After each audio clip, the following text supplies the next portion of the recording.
ამ ადგილას იყო, მოგახსენებთ, ამ ადგილას იყო ქართველთა მონასტერი იოანე ღვთისმეტყველისა. ქართულ ეკლესიებს იერუსალიმის არაბულ უბანში ვეძებთ. სიძველეების კვლევის ცენტრის მიერ გამოცემულ რუკაზე 10-მდე მონასტერია, რომლებიც წარსულში ჩვენ გვეკუთვნოდა. არაბულ უბანში მოლაზე ხშირად ქრისტიანი ღვთისმსახურები ხვდებიან. ქრისტიანი არაბები ცხოვრობენ, აქ არიან მართლმადიდებლები და კათოლიკე არაბებიც, უფრო მეტი საერთოდ მართლმადიდებელი არაბი არის. ჩვენი მეგზური გიორგი გაგოშიძეა. ისტორიკოსი როგორც ტურისტებისთვის, ისე იერუსალიმელებისთვის უცნობ ისტორიას ხვება. აი ეს არის წმინდა ბასილის მონასტერი, პატარა მონასტერი, რომელიც იყო ქართველთა მონასტერი. პატარა ეკლესია საცხოვრებელი სახლის ეზოშია. აბრაზე ბერძნულად წერია, რომ მონასტერი მოქმედია, თუმცა სალოცავის შესასვლელში ჩარაზული კარი, სარეცხის საშრობი და ავი ძაღლი გვხვდება. სულ ჩაკეტილია ეს? უმეტესად ჩაკეტილი. აი, ვიღაცა ცხოვრობს აქ. ქართული წყაროებით წმინდა ბასილის ეკლესია მე-18 საუკუნემდე ქართული იყო. დღეს ეკლესია ბერძნულ საპატრიარქოს ეკუთვნის. იბერებზე არაფერი სმენია სალოცავის ეზოში მცხოვრებ ხანში შესულ არაბსაც. თუ გაგიგიათ, რომ აქ ადრე იბერების ეკლესია იყო? არა, ეს ეკლესია წელიწადში ერთხელ იღება და იქ წირვა ბერძნულად იმართება.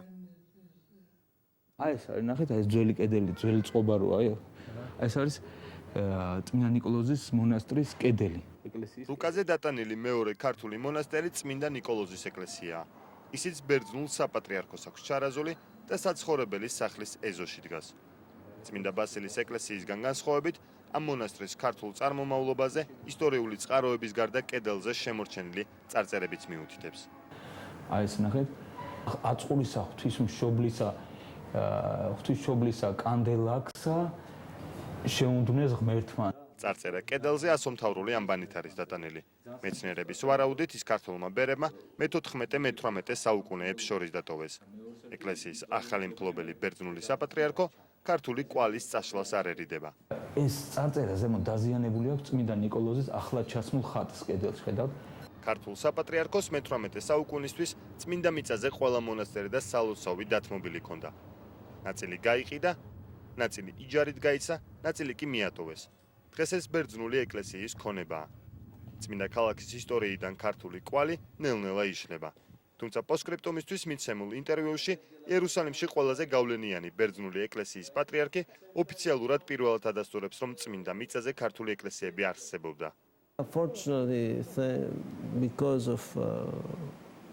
სამწუხაროდ რთული მდგომარეობის გამო ქართველები იძულებული იყვნენ დაეტოვებინათ წმინდა მიწა. 10 ეკლესიები სხვა კონფესიებმა დაიკავეს. მაგალითად, ერთ-ერთი დღეს სომხური საპატრიარქოს საკუთრებაა.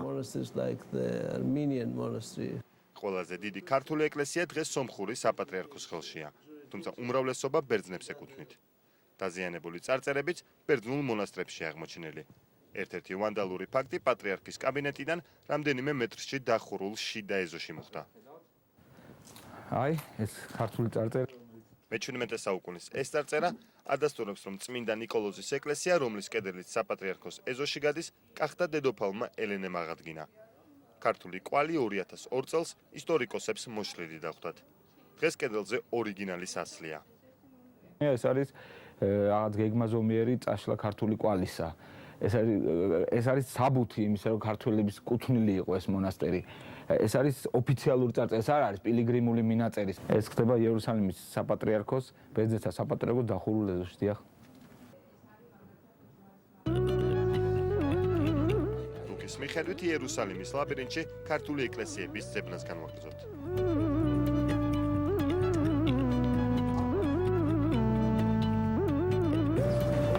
ეს დროშა არის. ეს იერუსალიმის დროშა არის. აბა, საქართველოს დროშას გავს. აბა ის დროშა. იერუსალიმის დროშა. ჩვენ იერუსალიმის დროშა გქონია ესე იგი. აი აქედან იწყება ქრისტიანთა კვარტალი, ქრისტიანთა უბანი. ეს არის უკვე ქრისტეს საფლავზე ორიენტირებული ყველაფერი. აი შევედით ქრისტეს საფლავზე. თავარ ქრისტიანულ სიწმინდეზე ქართული კვალის შესასვლელში გვხვდება. აი ეს არის ქრისტეს საფლავი. წმინდა საფლავის ეკლესიის კარებჭის მარმარილოს სვეტებზე ქართველი მომლოცველების 20-მდე სავედრებელი წარწერაა შემორჩენილი.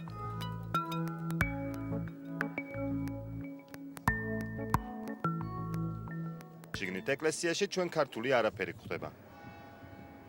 ეს იმის მიუხედავად, რომ ისტორიული წყაროებით ქართველ ბერებს საუკუნეების განმავლობაში დიდი გავლენა ჰქონდათ ამ წმინდა ადგილზე.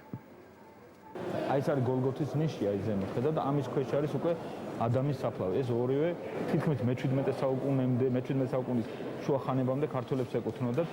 გოლგოთა, ადგილი, სადაც მაცხოვარი ჯვარსაცვეს მე-11 საუკუნიდან ქართული ეკლესიის საკუთრებაში იყო. აქ წირვალოცვის აღსრულების უფლებისთვის ყოველთვის ბრძოლა მიმდინარეობდა. მე-15, მე-17 საუკუნეებში გოლგოთაზე საკურთხეველში ქართველი ბერი მუდმივად იყო ჩაკეტილი. ამ ადგილის დასაცავად. დღეს გოლგოთა ორი სხვა კონფესიის წარმომადგენლებს აქვთ გაყოფილი. ეს კათოლიკებს ეკუთვნით, გოლგოთა კიდევ მართლმადიდებლებს. აკაურობას დღეს ბერძენი, კოპტი, სირიელი, კათოლიკე და სომეხი ღვთისმსახურები განაგებენ. ქრისტეს საფლავზე საკუთარი სალოცავების შენარჩუნება მხოლოდ ამ 5-მა ეკლესიამ მოახერხა. აი ესაო მითხრა ძალიან ამაყად დღეს არარატის ქუჩა, მაგრამ იბერთა ქუჩა იყო. ეს სომეხმა მიტროპოლიტმა ისტორიკოსი თამილ მგალობლიშვილი წმინდა მიწაზე პეტრე იბერის ცხოვრებას იკვლევს. მისი მონაცემებით ის ადგილი, სადაც ქართული წმინდანი ეკლესიებს აშენებდა, სომხური მხოლოდ მე-12 საუკუნიდან ხდება. ეს შენობა გამოდის? არა, აი ეს ასასვლელი გამოდის ოდნავ იქით. კვლევა არ დასრულებულა. პეტრე იბერის დაარსებული ეკლესიები რუკაზე დატანილი ჯერ არ არის. სომხურ უბანში ქართულ კვალზე მეცნიერი თავად გვატარებს. გადაგვეღოდა მეტი ხა ალბათ აი არარატის ქუჩა. არარატის ქუჩას დასაწყისიდან ბოლომდე წმინდა იაკობის მონასტრის გალავანი მისდევს. ისტორიული წყაროებით, აქ მე-5 საუკუნეში ეკლესია ჯერ პეტრე იბერმა დააარსა. მე-11-ში კი მის ადგილზე ახალი ქართული მონასტერი აშენდა.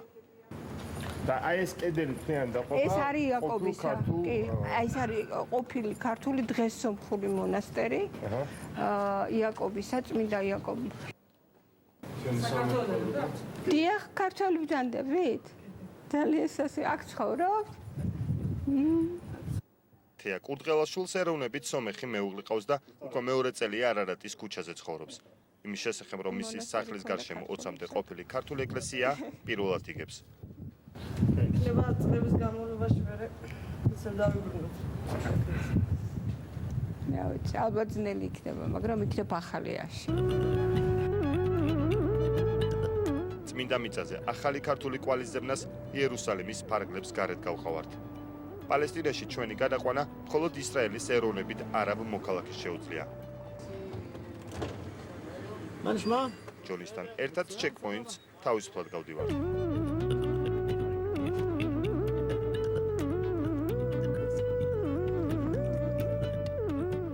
პირველი შთაბეჭდილება ბეთლემში აი ეს უზარმაზარი 8 მეტრიანი კედელი, რომელიც პალესტინელებს ისრაელში გადასვლას უშლის. ის 780 კილომეტრია სიგრძეში და თითქმის მთლიანად მოხატულია მოთხოვნით მის დანგრევის შესახებ. თუმცა მის მშენებლობას აგრძელებენ. კედელი ბეთლემის ყველა სახლიდან ჩანს. მათ შორის წმინდა მიწაზე ერთადერთიდან, რომელზეც ქართული დროშა ფრიალებს. იერუსალიმის დროშას გავს და ეს არ არის ძალიან უცხო ეს დროშა. დედა ზოილე და დედა სალომე ბეთლემში მე-3 წელიწადია მოღვაწეობენ. ბერძნულის საპატრიარქო ეკლესიის დაარსების უფლებას ქართველებს არ აძლევს. დედები პალესტინაში ტურისტების სტატუსით ცხოვრობენ. წმინდასის სურვილი იყო, რომ რაღაცა ქონოდა ქართველებს წმინდა მიწაზე. ეს არის სახლი ჩვეულებრივი და დედები ვინც არიან მეგზურობას უწევენ აქ ჩამოსულ ქართველებს. სტუმრები ყავს ხშირად. ბეთლემში მეგზურობას დედა ზოილე პოსკრიპტუმის ჯგუფსაც გაუწევს. ქრისტეს შობის ბაზილიკამდე ავტომობილით მივდივართ. ეს არაბებს როგორ დაყვება? აი როგორც თბილისში. წესები კი არ ხვევენ და ქრისტეს შობის ბაზილიკა ბეთლემის მთავარ მოედანზე დგას. წმინდა მიწაზე მეჩეთები და ეკლესიები ერთმანეთს ესაზღვრება. მაცხოვრის შობის მონასტრის კომპლექს კი 3 ქრისტიანული კონფესია იყოფს. ფრანცისკანელები, აქეთ მართლმადიდებლები და აქეთკენ სომხები. შობის ბაზილიკისგან მეჩეთი იმდენად ახლოს დგას, რომ მოლას ხმა დღეში 5 ჯერ მონასტრის მთავარ დარბაზშიც ისმის. ქართული წარწერა ამ ეკლესიაშიც არის. საკურთხევლიდან მეორე ბოძის თავში ასომთავრული ამბანით სავედრებელია დატანილი. ასოები იმდენად დამტვერელია, რომ მათი წაკითხვა შეუძლებელია.